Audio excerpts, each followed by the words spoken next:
மாண்புமிகு எதிர்க்கட்சி தலைவர் திரு உதயநிதி ஸ்டாலின் அவர்கள்.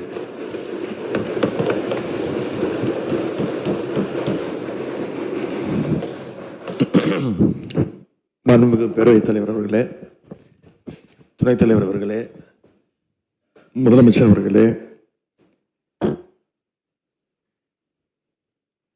17வது சட்டமன்ற பேரவையின் எதிர்க்கட்சி தலைவராக எனது முதல் உரை இது. பகுத்தறிவு பகலவன் தந்தை பெரியார், தமிழ்நாட்டுடைய தலைமகன் பேரறிஞர் அண்ணா, நவீன தமிழ்நாட்டுடைய சிற்பி முத்தமிழறிஞர் டாக்டர் கலைஞர்,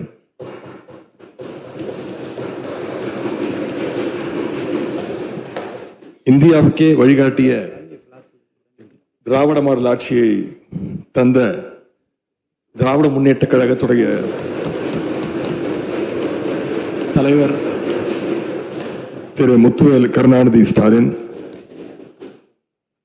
என எங்களுடைய தலைவர்களை எல்லாம் வணங்கி என்னுடைய இந்த உரையை துவங்குகின்றேன். முதல்ல என்னை 2வது முறையாக தேர்ந்தெடுத்து இந்த சட்டமன்றத்திற்கு அனுப்பிய என்னுடைய சேப்பாக்கம் திருவல்லிக்கேணி தொகுதி மக்களுக்கு என்னுடைய நன்றியை நான் இங்கே தெரிவித்துக் கொள்கின்றேன். அதே போல எங்கள் தலைவர் தலைமையிலான திராவிட முன்னேற்ற கழகத்துடைய கூட்டணிக்கு 1,52,82,782 வாக்குகளை தந்த தமிழ்நாட்டு மக்களுக்கு என்னுடைய நன்றியை நான் தெரிவித்துக் கொள்கின்றேன். அதேபோல எங்களுடைய கூட்டணி சட்டமன்ற உறுப்பினருடைய வெற்றிக்காக உழைத்த திராவிட முன்னேற்ற கழகத்துடைய அனைத்து நிர்வாகிகளுக்கும், முத்தமிழறிஞர் டாக்டர் கலைஞருடைய உயிரினும் மேலான அன்பு உடன்பிறப்புகளுக்கும், தோழமை இயக்க தலைவர்களுக்கும் தொண்டர்களுக்கும் என்னுடைய நன்றியை நான் தெரிவிச்சுக்கிறேன். இந்த அவையில என் கூட நின்று எனக்கு வழிகாட்டக்கூடிய எதிர்க்கட்சி துணைத் தலைவர் அண்ணன் திரு KN நேரு அவர்களுக்கும், எங்களுடைய கொறடா அண்ணன் வேலு அவர்களுக்கும், துணை கொறடா அண்ணன் திரு கோவி செழியன், செயலாளர் அண்ணன் திரு தங்கம் தென்னரசு, பொருளாளர் அண்ணன் திரு MRK பன்னீர்செல்வம் ஆகியோருக்கும், கழக சட்டமன்ற உறுப்பினர்களுக்கும் என்னுடைய நன்றியை நான் தெரிவிச்சுக்கிறேன். சட்டமன்றத்தில் நேற்று நாம அத்தனை பேரும் பதவி பிரமாணம் செஞ்சுக்கிட்டோம். அதன் பின்பு இன்னைக்கு முதல் நடவடிக்கையா பேரவைத் தலைவரை இன்றைக்கு தேர்ந்தெடுத்திருக்கிறோம். வரலாற்று சிறப்புமிக்க இந்த சட்டப்பேரவையில மாண்புமிகு பேரவைத் தலைவராக தேர்ந்தெடுக்கப்பட்டிருக்கக்கூடிய உங்களுக்கும், துணைத் தலைவராக தேர்வு செய்யப்பட்டிருக்கக்கூடிய திரு ரவிசங்கர் அவர்களுக்கும் எங்களுடைய தலைவர் சார்பாகவும் கழக சட்டமன்ற உறுப்பினர்கள் சார்பாகவும் மீண்டும் என்னுடைய வாழ்த்துக்களை நான் தெரிவிச்சுக்கிறேன். மாண்புமிகு பேரவைத் தலைவர் அவர்களே, இங்கே ஏற்கனவே எல்லாரும் குறிப்பிட்டது போல நானும் கேள்விப்பட்டிருக்கேன். நீங்க எப்பொழுதுமே சிரித்த முகத்துக்கு சொந்தக்காரர்னு கேள்விப்பட்டிருக்கிறேன்.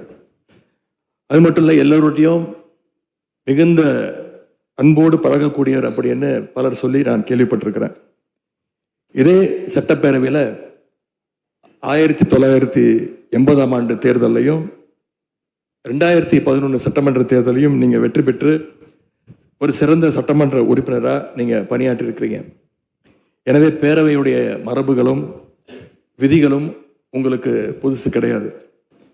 நீங்க தேர்ந்தெடுக்கப்பட்ட இப்பொழுது சேர்த்து 3 முறையும் ஆளுங்கட்சி உறுப்பினராக சட்டமன்றத்துக்குள்ள நீங்க வந்திருக்கிறீங்க. இந்த முறை எதிர்க்கட்சிகளையும் அரவணைச்சு செயல்படுகின்ற ஒரு பேரவைத் தலைவரா நீங்க பொறுப்பேற்றிருக்கிறீங்க. அந்த பொறுப்புல ரொம்ப சிறப்பா நடுநிலைமையோடு செயல்படுவீங்க அப்படிங்கிறது தான் எங்க அத்தனை பேருடைய எதிர்பார்ப்பு. அதே போல ஒரு எளிய பின்னணியில் இருந்து வந்த முதன்முறையாக சட்டமன்ற உறுப்பினராக பொறுப்பேற்றிருக்கக்கூடிய, மக்களால் தேர்ந்தெடுக்கப்பட்டிருக்கக்கூடிய திரு மாண்புமிகு ரவிக்குமார் அவர்கள் பேரவையினுடைய துணைத் தலைவராக உங்களுக்கு உறுதுணையாக இருந்து இந்த அவையை வழிநடத்துவார் அப்படின்னு நாங்கள் அத்தனை பேரும் நம்புகிறோம். மாண்புமிகு பேரவைத் தலைவர் அவர்களே, நம்முடைய மாண்பு முதலமைச்சர் அவர்கள் நேற்று எங்களுடைய தலைவருடைய வீடுகளுக்கும் அனைத்து கட்சி தலைவருடைய வீடுகளுக்கும் சென்று வாழ்த்துக்கள்லாம் பெற்றுக்கிட்டு போனார். அந்த அரசியல் நாகரிகம் இந்த பேரவையிலும் தொடரணும் அப்படிங்கிறது தான் எங்களுடைய எண்ணம், எதிர்பார்ப்பு. ஏற்கனவே நான் சொல்லியிருந்தாலும் மறுபடியும் சொல்ல விரும்புகிறேன். திராவிட முன்னேற்ற கழகம் இந்த சட்டப்பேரவையில் எதிரி கட்சியா இல்லாம ஒரு ஆக்கப்பூர்வமான எதிர்கட்சியாக நிச்சயம் செயல்படும். எங்க தலைவர் அவர்கள் சொன்ன மாதிரி திராவிட முன்னேற்ற கழகம் என்னைக்குமே ஒரு ஆக்க சக்தி தான். மாண்புமிகு பேரவைத் தலைவர்களே, இந்த பேரவைக்குன்னு ஒரு மிகப்பெரிய வரலாறு இருக்கு. இன்னைக்கு இந்தியாவில் பண்பாட்டு ரீதியாகவும் பொருளாதார ரீதியாகவும் தமிழ்நாடு சிறப்பாக முன்னேறி இருக்கு. அப்படின்னா இந்த பேரவையில் நடந்த விவாதங்கள், எடுக்கப்பட்ட முடிவுகள், இயற்றப்பட்ட சட்டங்கள், நிறைவேற்றப்பட்ட தீர்மானங்கள், இதெல்லாம் தான் ஒரு காரணம். பிற மாநிலங்களுக்கெல்லாம் ஒரு எடுத்துக்காட்டாக வழிகாட்டக்கூடிய வகையில் செயல்பட்டு இந்தியாவையே திரும்பி பார்க்க வச்ச சட்டமன்ற பேரவை இந்த தமிழ்நாட்டு சட்டமன்ற பேரவை. அப்படிப்பட்ட இந்த பேரவையில் ஆரோக்கியமான ஆக்கப்பூர்வமான விவாதங்களுக்கு இடம் கொடுத்து ஜனநாயக மாண்புகளுக்கு முக்கியத்துவம் கொடுத்து பேரவைத் தலைவர் அவர்கள் என்றைக்கும் நடுநிலைமையோடு செயல்பட வேண்டும் என்று நாங்கள் அனைவரும் விரும்புகின்றோம். நாம் எங்க ஆளுங்கட்சி எதிர்கட்சி அப்படின்னு எதிர் வரிசையில் உட்கார்ந்திருந்தாலும் தமிழ்நாட்டுடைய வளர்ச்சின்னு வரும்பொழுது நாம் அனைவரும் ஒரே வரிசையில் முன் வரிசையில் நின்று உழைக்கணும்னு நான் விரும்புகிறேன். அதைத்தான் தமிழ்நாட்டு மக்களும் எதிர்பார்த்துக்கிட்டு இருக்கிறாங்க, விரும்புகிறாங்க. திராவிட முன்னேற்ற கழகமும் அதைத்தான் விரும்புது. எங்களுடைய தலைவர் அவர்கள் கடந்த 5 ஆண்டுகள்ல அடிக்கடி சொல்ற ஒரு வார்த்தை, இது எனது அரசு அல்ல நமது அரசு என்று எங்களுடைய தலைவர் அவர்கள் அடிக்கடி சொல்லுவார். அதை நிரூபிச்சியும் காட்டியிருக்கிறார். சென்ற திராவிட மாடல் அரசுங்கிறது வாக்களிச்ச மக்களுக்கு மட்டும் இல்லாம வாக்களிக்காத மக்களுக்குமான அரசாகத்தான் செயல்பட்டு வந்தது. ஆகவே இந்த புதிய அரசும் அனைவருக்குமான அரசாக உங்களுக்கு வாக்களிக்காத மக்களுக்குமான அரசாக செயல்படும்னு நான் விரும்புகிறேன். இந்த நேரத்தில் இன்னொரு விஷயத்தையும் இங்கே நினைவுபடுத்த விரும்புகிறேன். மாண்புமிகு பேரவைத் தலைவர் அவர்களும் மாண்புமிகு முதலமைச்சர் அவர்களும் இன்னைக்கு எதிர்கட்சி தலைவராக இருக்கிற நானும் ஒரே காலேஜில் படித்த ஓல்டு ஸ்டூடெண்ட்ஸ். ஒரே காலேஜில் நாம் படிச்சிருந்தாலும் அரசாங்கத்தை நடத்துறதுல திமுக தான் சீனியர் பேட்ச். அது உங்களுக்கு தெரியும். 1967 ஆட்சிக்கு வந்தது திமுக தான். நாங்கள் தான் சீனியர்ஸ். அந்த அடிப்படையில் எங்களுடைய நாலேஜையும் எக்ஸ்பீரியன்ஸையும் நாங்கள் ஷேர் பண்ணிக்க ரெடியாக இருக்கோம். அதை ஏற்றுக்க நீங்களும் தயாராக இருங்க. ஏன்னா நமக்கு எப்பவுமே தமிழ்நாட்டு மாநிலத்துடைய நலன்தான் மிக மிக முக்கியம். மாண்புமிகு பேரவைத் தலைவர் அவர்களே, நீங்கள் போட்டியின்றி தேர்வாகியிருக்கீங்க. மாண்புமிகு முதலமைச்சரும் எதிர்கட்சி தலைவரான நானும் உங்களை அவை முன்னவரும் இந்த இருக்கையில் அமர வச்சிருக்கிறோம். இன்னைக்கு உங்கள் கையை பிடிச்சி அழைச்சிட்டு வந்து உட்கார வச்சிருக்கிறோம். இனி எங்கள் 2 தரப்பையும் நீங்கள் தான் கையை பிடிச்சி அரவணைச்சு கோவம் இல்லாமல் கோவப்படாமல், நீங்கள் கோவப்பட மாட்டீங்கன்னு தெரியும், உங்களை கோவப்படுத்துகிற மாதிரி எந்த செயலையும் நாங்கள் செய்ய மாட்டோம். சட்டமன்ற ஜனநாயகத்தில் ஆளுங்கட்சி காதுகளாகவும் எதிர்கட்சி குரலாகவும் இருக்க வேண்டும். அதில் தான் இந்த அவையுடைய பெருமை நிச்சயம் அடங்கி இருக்கு. பொதுவாக இதுக்கு முந்தைய சட்டமன்ற பேரவை எடுத்துக்கிட்டா ஆளுங்கட்சி வரிசையில் அதிக உறுப்பினர்களும் எதிர்கட்சி வரிசையில் அதை விட குறைவான உறுப்பினர்களும் இருப்பாங்க. ஆனால் இந்த முறை கிட்டத்தட்ட ஆளுங்கட்சிக்கு இணையான எதிர்கட்சி வரிசை வலிமையா இன்னைக்கு அமைஞ்சிருக்கு. அதுதான் இந்த பேரவையுடைய இன்னொரு கூடுதல் சிறப்பு. இதன் மூலமா தமிழ்நாட்டு மக்கள் ஒரு முக்கியமான செய்தியை நமக்கு சொல்லி இருக்கிறாங்க. அது என்னன்னா, எதிர்கட்சி வரிசை மிக மிக வலிமையாக இருந்து இந்த அரசை, புதிய அரசை வழிநடத்தணும், ஆக்கப்பூர்வமான விமர்சனங்களை முன்வைக்கணும் அப்படின்னு மக்கள் நமக்கு சொல்லி இருக்கிறாங்க. நான் நம்புறேன். ஆகவே மக்களுடைய எண்ணத்தை பிரதிபலிக்கிற மாதிரி எங்களுடைய பணிகள் நிச்சயம் இருக்கும்.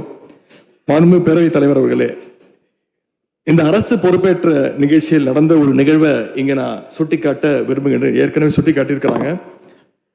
அந்த நிகழ்ச்சியில தமிழ்தாய் வாழ்த்து 3வது இடத்துக்கு தள்ளப்பட்டிருக்கு.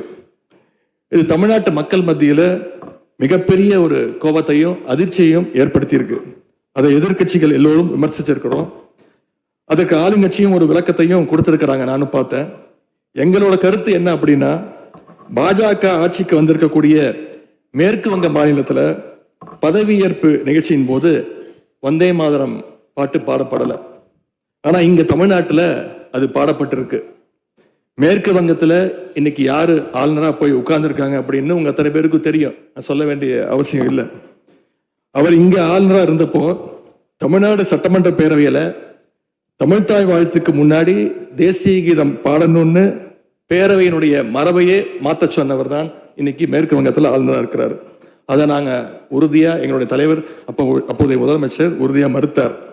அதனால 2023ஆம் ஆண்டு முதல் தொடர்ந்து 3 வருஷம் அவர் பேரவையிலிருந்து வெளிநடப்பு செஞ்சுட்டு போன காட்சிகளை எல்லாம் நீங்களும் பார்த்திருப்பீங்க. இதன் மூலமா நாங்க சொல்ல வர்றது, அடுத்து விரைவிலேயே இந்த பேரவையில ஆளுநர் உரை நிகழ்த்த இருக்கிறார்.